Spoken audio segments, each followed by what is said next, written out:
Tonight on NewsWatch, civil war in Syria. More on a European decision to help supply rebels with weapons. Plus, wild weather rocks the country. A closer look at the conditions that cost at least 3 people their lives. And the story of an Army officer whose husband made the ultimate sacrifice. All this and more tonight on NewsWatch. Good evening. I'm Mark Martin. The European Union's decision to lift its arms embargo on Syria is raising concerns of a new arms race in the country's civil war, and it has prompted a warning from Israel. Dale Hurd has tonight's top story.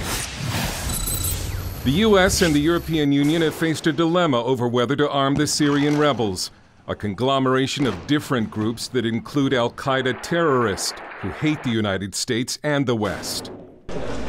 Now the European Union has decided to end its ban on weapons for the rebels. Specifically, Britain and France alone forced an end to the embargo against the opposition of the other 25 members. The European Union has agreed to bring to an end the arms embargo on the Syrian opposition and to maintain other sanctions on Syria. But the move does not mean weapons are on the way. First of all, we're not planning, we have no plans to send arms at the moment. The rebels want the weapons now. There are reports their stocks of guns and ammo are drying up, but it could be months before they see any shipments. We are afraid the delay of the lifting of the embargo till August will have a negative effects on stopping the aggression and the killing in Syria on the part of the regime. Russia blasted the EU decision and revealed it will supply the Syrian government with sophisticated anti-aircraft missiles, and that prompted Israel to warn it would attack any such shipment.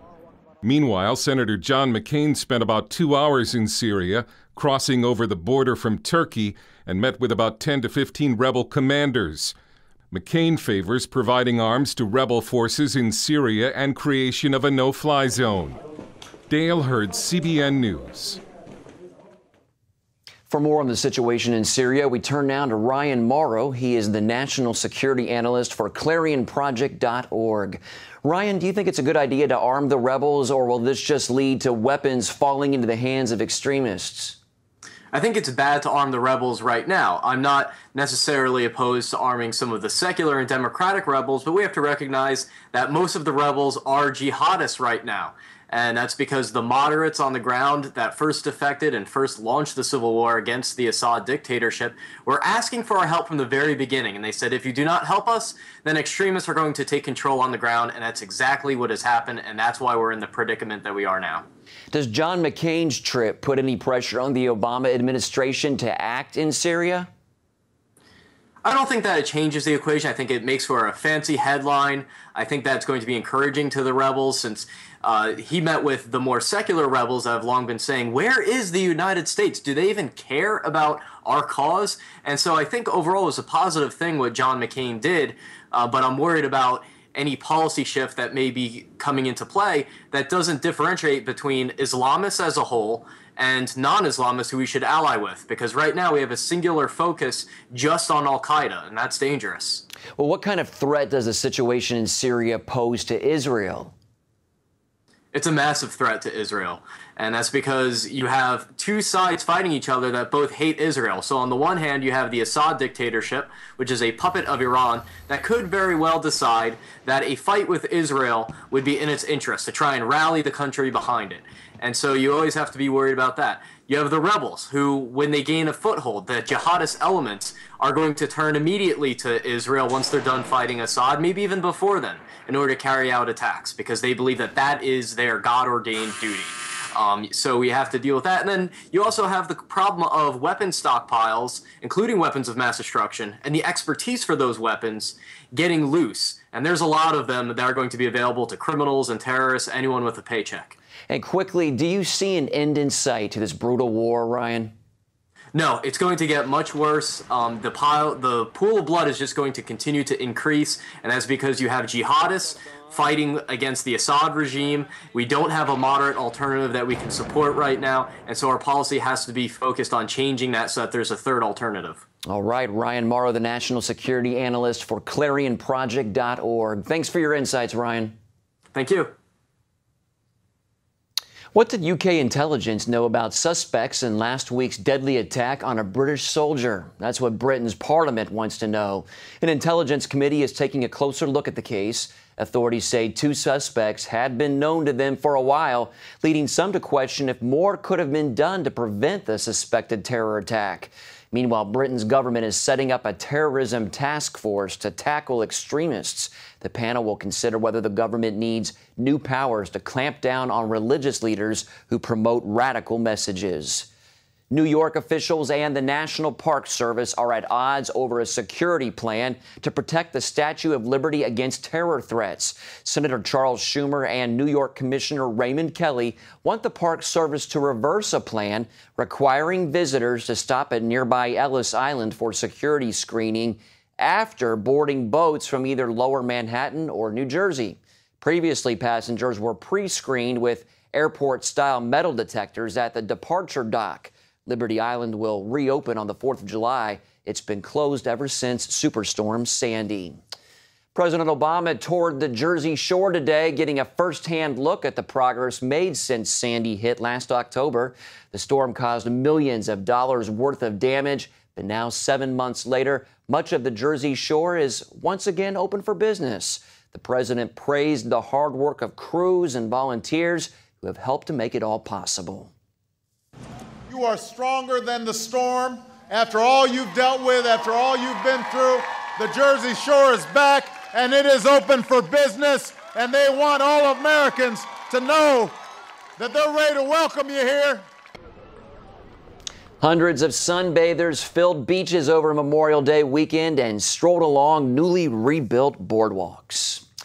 A third of the money raised by the Red Cross to help victims of Superstorm Sandy has not been spent. More than $300 million was donated to Sandy relief. And get this, roughly $110 million is still unspent nearly 7 months later. The Red Cross says the money will help address needs that were not immediately clear after the storm. But critics say the agency should give the money to local organizations better positioned to help victims. June is just around the corner, and still parts of New England are seeing snow. Yep, other areas of the country are facing floods, wildfires, and possibly more tornadoes. Ephraim Graham brings us this look at America's wild weather. Along much of the East Coast, people hit the beaches, taking advantage of sunny skies and warm weather. It is just awesome. But in parts of the Northeast, it was exactly the opposite. The unofficial start to summer bringing more than 3 feet of snow. It wasn't cold that kept people from barbecuing in Iowa, but massive amounts of rain. Flash flooding made it impossible for people to even leave their homes during the holiday weekend. We was hoping to have some good time down here. We usually go out in the boats and grill out. When you think of spring, you think of extreme weather. We had extreme weather last spring. It was hot. This spring, it's been cool, and in the Central Plains, it's been wet. There were more than 200 severe weather reports this weekend alone. In San Antonio, 3 people died in powerful flooding, and at least 130 people had to be rescued. And out in California, wildfires forced dozens of residents and campers to celebrate Memorial Day in shelters. Officials say a quick-spreading wildfire broke out in the Los Padres National Forest Monday afternoon. 15 engines out here, 3 water tenders, 3 patrols. We have 6 air tankers, 4 helicopters, and 3 crews. And the Midwest faces more severe weather this week. Forecasters say there could be more tornadoes. Parts of Oklahoma hit hardest last week are once again bracing for more. Ephraim Graham, CBN News. In other news, the Supreme Court is refusing to hear a case that could have helped defund Planned Parenthood in Indiana. The High Court decided not to take on a lower court ruling. Abortion opponents were trying to impose a law banning all Medicaid money from going to abortion providers like Planned Parenthood. A 7th Circuit Court of Appeals blocked the measure from going into effect. The Supreme Court today ruled to let that decision stand. Republican senators say the Attorney General cannot investigate himself or his office's role in spying on Associated Press reporters. The president ordered Eric Holder to lead a review of the scandal. Several senators claim there's conflict of interest, but stopped short of calling for a special prosecutor. You cannot investigate yourself, and I think it's a total conflict of interest. Allowing the very person that authorized the two things that we are very aware of today to investigate whether or not he did that appropriately is inappropriate. It is a question of classified information.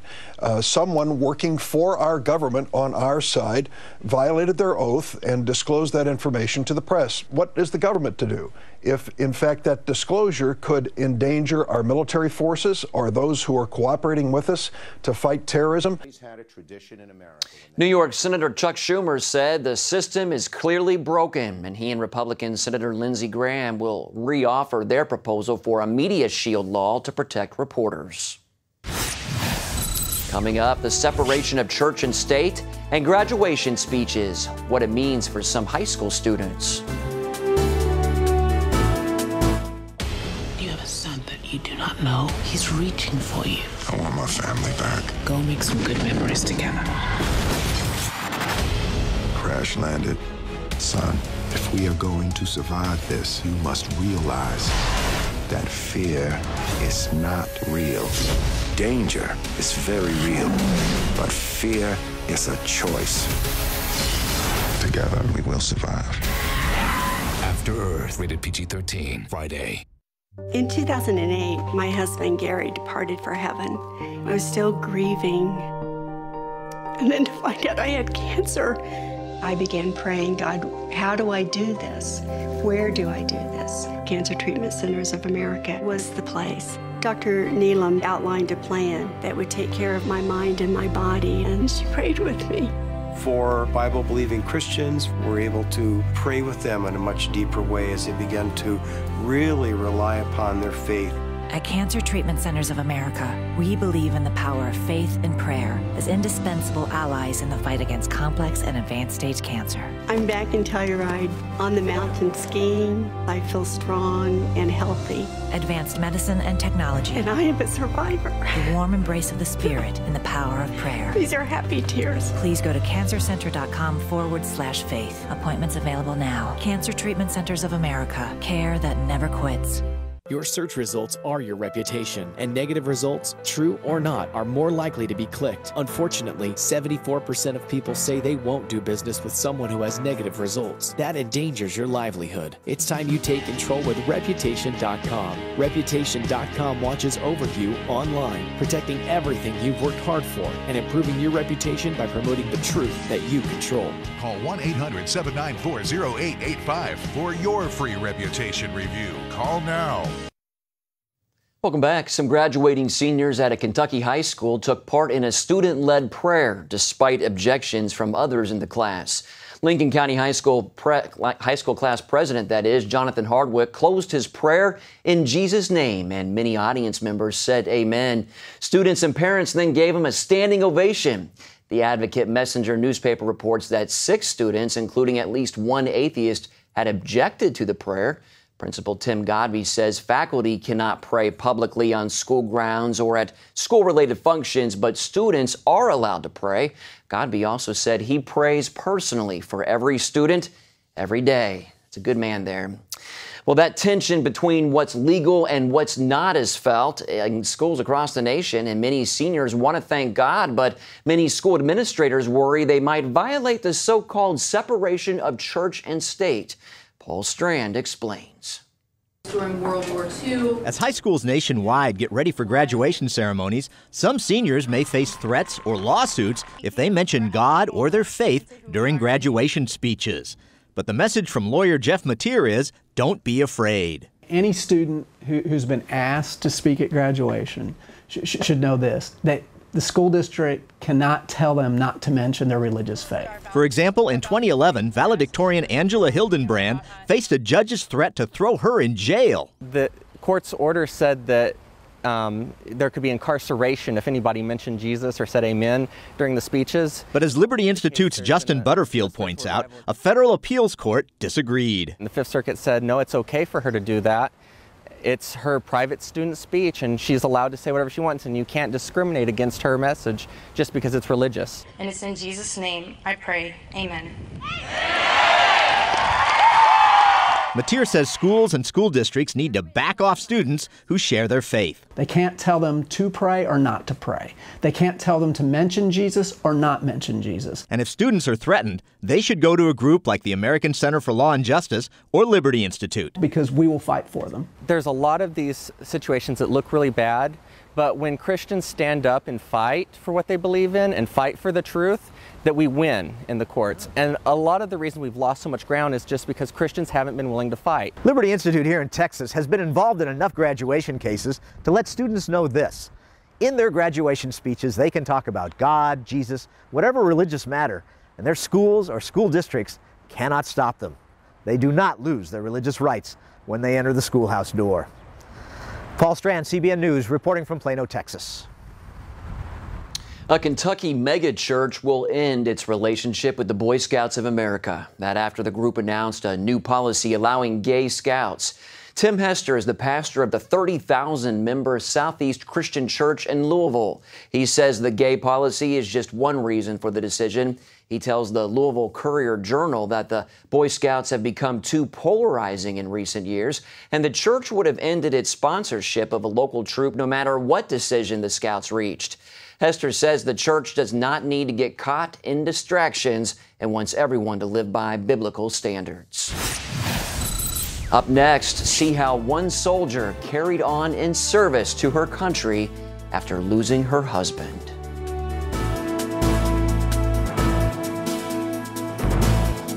Hello? Is this thing on? Hey, kids, do you love games? And do you love discovering things? Well, do ya? Then you're gonna love this.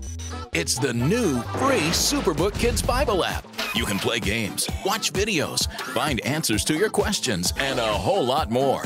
The new Superbook Kids Bible app. Free downloads available on iTunes now.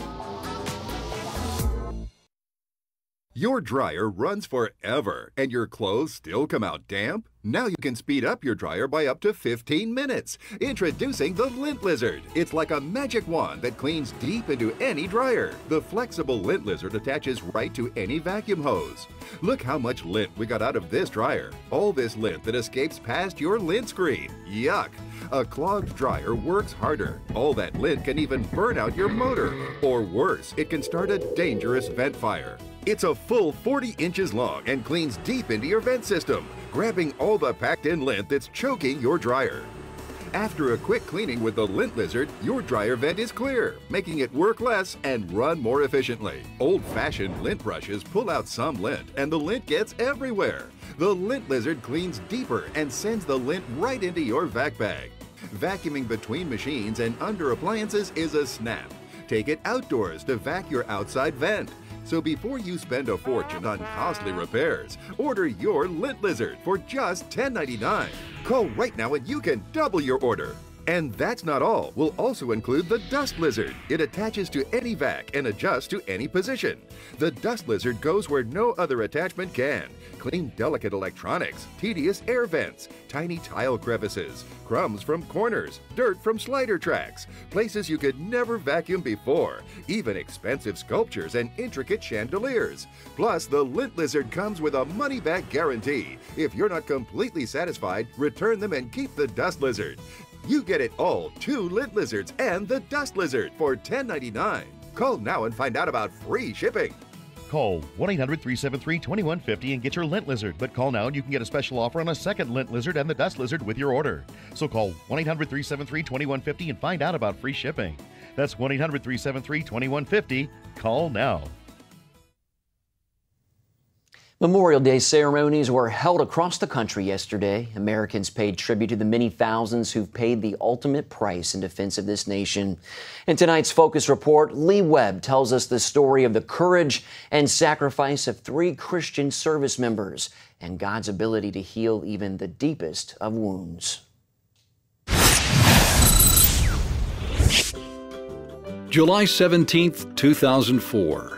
Life couldn't have been better for Ryan and Haley Dennison. Their marriage culminated a courtship that began their second year at West Point. We had the same class together, and he was pretty dreamy across class. And my friend actually encouraged him to ask me to ballroom dance lessons. They would become what one friend at the Academy called a Hollywood couple. The fairy tale continued during their Mediterranean honeymoon. But with wars raging on two fronts, both were soon preparing for combat deployments. Haley to Afghanistan, Ryan to Iraq with the famed 82nd Airborne Division. I'm sure you were just concerned about him along the way. I was, and at the time, that was the height of the surge over in Iraq. Haley's fears became reality less than 3 months into Ryan's deployment. Her commanding officer brought her the news at their forward operating base in Afghanistan. I came in and he's seated, and there was a box of Kleenex, and the chaplain's in there. And he sat me down. He said, just, openly, directly, Ryan's been killed in combat. He said that he'd been killed by small arms fire. Haley prepared to head home immediately, but she was in such a remote part of Afghanistan and the weather so bad that it took her 10 days to make it back to the States for Ryan's funeral. She went from being a soldier to a grieving widow. Just seeing him underneath the flag, it was very surreal that I couldn't believe this was happening. Captain Ryan Dennison was laid to rest with full military honors at Arlington National Cemetery, November 29, 2006. Haley discovered the last entry in a journal that Ryan had kept in the weeks leading up to his deployment. I am so thankful that God has blessed me with so much.